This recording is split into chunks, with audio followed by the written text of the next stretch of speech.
In a ruling that could reshape the balance of power between the White House and Congress, the U.S. Court of Appeals for the Federal Circuit has declared that President Donald Trump's sweeping global tariffs, imposed under the International Emergency Economic Powers Act, IEEPA, are illegal. The decision, issued on August 29, 2025, marks one of the most significant legal rebukes yet to Trump's expansive use of executive authority in trade matters. However, despite the court's finding, the tariffs remain in place temporarily as the administration prepares to appeal to the U.S. Supreme Court. The case centered on whether IEEPA, a statute that grants the president broad authority during declared national emergencies, also empowers the executive branch to impose tariffs or duties. In a 7-4 decision, the court concluded that it does not. According to the majority opinion, IEEPA authorizes the president to regulate or block certain international financial and commercial transactions during emergencies, but it does not explicitly include the power to impose tariffs, duties, or the like, or the power to tax. This distinction, the judges emphasized, is crucial because under the U.S. Constitution, taxation and tariffs are powers reserved to Congress. Trump's attempt to rely on emergency powers to bypass legislative approval therefore amounted to constitutional overreach. Despite this ruling, the court stopped short of immediately dismantling Trump's tariff regime. Instead, it issued a temporary stay, keeping the tariffs in effect while the administration seeks Supreme Court review. The court also set an October 14 deadline, after which the tariffs could be lifted unless higher courts intervene. This legal limbo has left businesses, importers, and global markets uncertain about the future of U.S. trade policy.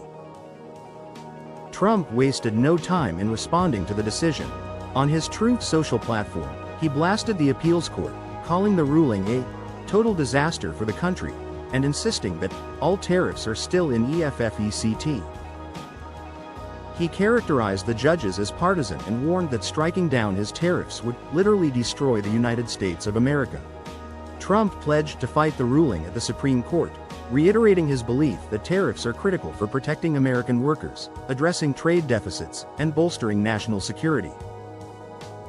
The tariffs in question, often referred to as the Liberation Day tariffs, were announced on April 2, 2025, through Executive Order 14,257. They included a 10% baseline tariff on nearly all imports and higher rates on select trade partners. Trump justified the measures as essential to counteract unfair trade practices, combat fentanyl trafficking, and curb illegal immigration. But critics, including business groups and legal scholars, argued that the move stretched the meaning of emergency powers far beyond its intended scope. Earlier this year, the U.S. Court of International Trade had already struck down the tariffs in VOS Selections, Inc. versus United States, ruling that IEEPA provided no authority for such sweeping trade measures. That decision permanently enjoined enforcement, but the Trump administration secured a stay, allowing the tariffs to remain in place pending the appeal.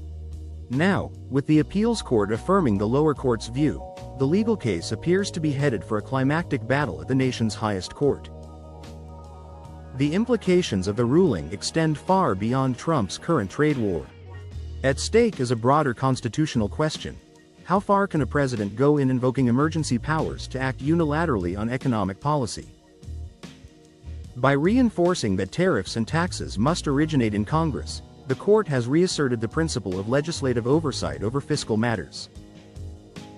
If upheld by the Supreme Court, the decision could sharply curtail the ability of future presidents, Republican or Democrat, to use emergency statutes as a backdoor for rewriting trade policy.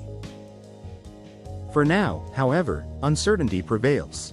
Import-dependent industries remain in limbo, global trading partners are recalibrating their strategies, and Trump's administration faces pressure from both Wall Street and Main Street to provide clarity.